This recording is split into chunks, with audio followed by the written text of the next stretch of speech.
Hello everyone, তো এখানে আমি আজকে সকাল সকাল চলে এসেছি বিছানা গোটাতে। আর এই দেখো এখানে এখন আমার বিছানা গোটানো হয়েও গেছে। তারপর আমি বাইরে গিয়ে দেখি বাবা এখানে সাইকেলগুলো ধুচ্ছিল, কারণ আজকে ছিল বিশ্বকর্মা পুজো। এখানে অলরেডি আমার সাইকেলটা আর বাবার সাইকেলটা ধোয়া হয়ে গেছিলো, ওদিকে দিদির সাইকেলটা ধুচ্ছিল। তো দুপুরবেলা বাবা এনেছিল বিরিয়ানি। বাবা যেখানে পুজো করেছিল সেখান থেকে সবাইকে বিরিয়ানি দিয়েছিল, তো সেটাই আমাদের জন্য এনেছিল। লেগ পিসটা দেখো কত বড়।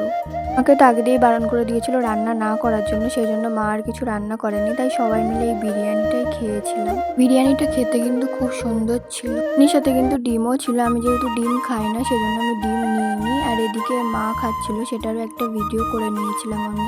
তারপর রাতে আমার এইটুখানি প্রসাদই কপালে জুটেছিল। এরপর আমরা চলে গেলাম রাত্রিবেলা একটা নেমন্তন্ন বাড়িতে, এটাও ছিল বিশ্বকর্মা উপলক্ষেই পুজো। এবার আমরা কিছুক্ষণ পর এই পুজো বাড়িতে চলে আসি। আর এখানে সব টুনি লাইট দিয়ে ডেকোরেশনটা করেছিল, আর এখানে মাইকও এনেছিল।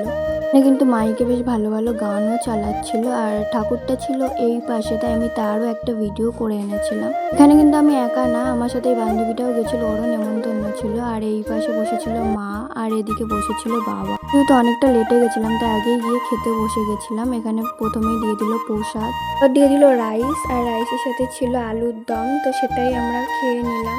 এখন আমাদের প্রায় খাওয়া দাওয়া শেষ, তো এখন আমরা বাড়ি চলে যাচ্ছি। বাড়ি যেতে তো এখান থেকে 2 মিনিট লাগে, এই জন্য আমরা অনেক তাড়াতাড়ি বাড়ি পৌঁছে গেছিলাম।